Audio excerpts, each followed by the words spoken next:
So this is a very short video to talk about crossing the line, which is one of the principles of cinematography.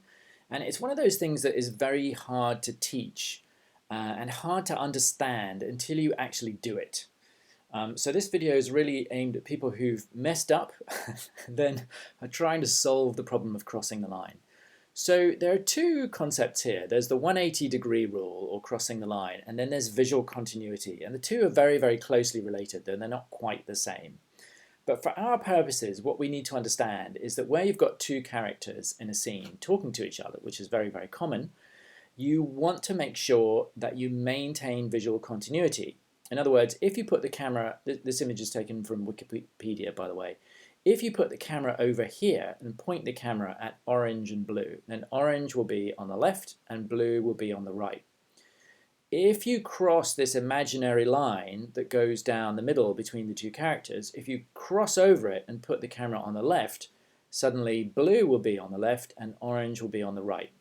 And people do this all the time by mistake, and it creates a very, very confusing situation because it's very hard visually when you're watching something to go from blue being on the right to blue being on the left to blue being back on the right again. This is very, very confusing to look at, and that's why you don't want to cross the line.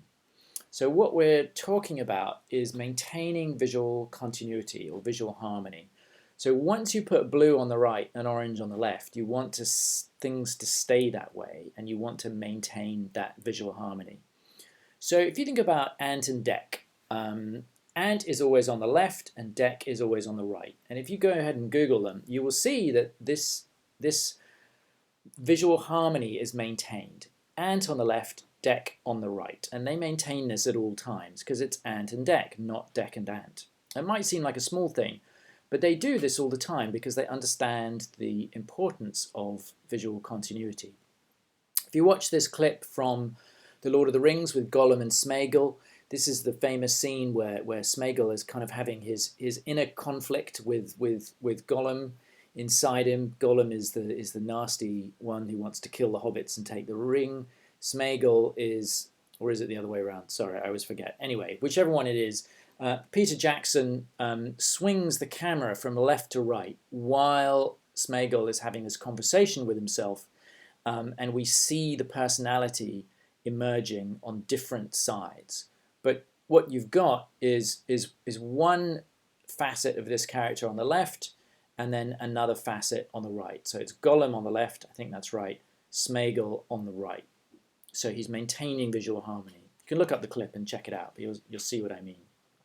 People also do this in war movies, you know, because in war movies the sort of the Allies, United Kingdom and Americans are on the left, Axis, Germany and Italy on the right. This is actually taken from the First World War, so it's the wrong map, but you get what I'm talking about. And then you maintain visual harmony. So if you've got German bombers coming to bomb London, they're going to be coming from the right because Germany is over here, and they're going to be attacking from the right towards the left, and then British Spitfires are going to be coming from the left because Britain is on the left. Again, this might sound like a small thing, but we kind of have in our heads a map of the world, so you want to maintain that visual harmony when you're staging things. So for the same reason, Germans come in from the right, British come in from the left, and so on. Now, you'll see the same thing done in movies. Well, it's slightly different, but you'll see the same thing done in movies. This is actually taken from a video on crossing the line, which you can find at YouTube. It's by the folks at Pixar, and it's all about crossing the line. And it's all about how they put the camera, which over in this shot is over here, so that when the camera is pointing at Buzz and Woody, Buzz is on the left and Woody is on the right. And whenever they stage this shot, they can move the camera here between Buzz and Woody, so Woody is always on the right and Buzz is always on the left, but you don't cross the line so that Woody goes on the left and Buzz goes on the right, because if you do that, it doesn't work. So have a look. If this is still unclear, go to YouTube, search for Crossing the Line, Pixar, and get their take on the 180-degree rule. So we're maintaining Woody on the right, Buzz on the left, and there you can see the camera's moved over here, so they're maintaining screen direction.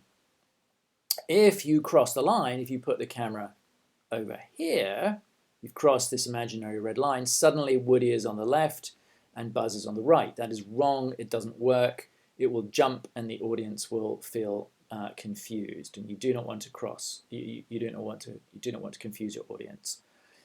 Gets more complicated if you've got 3 characters. Let's not get into that. It's hard enough with 2.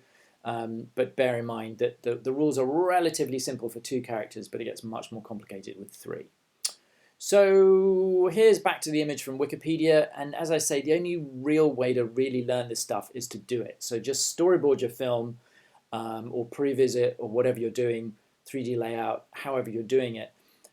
Understand you probably will cross the line. You probably will mess this stuff up if you're doing it for the first time. But this is one of the most important things to learn in filmmaking. And you will get it once you storyboard your work. Once you pre-visit, you will break all of these rules. You will mess it up, and then you will fix it.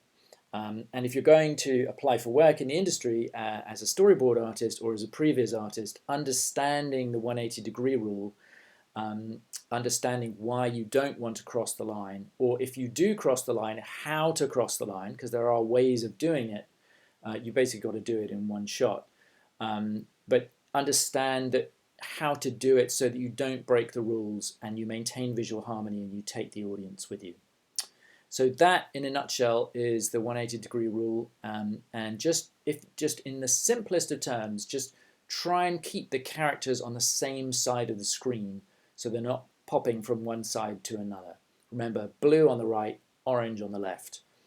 Don't have blue on the left, orange on the right. As soon as you do that, you will confuse your audience and you have crossed the line.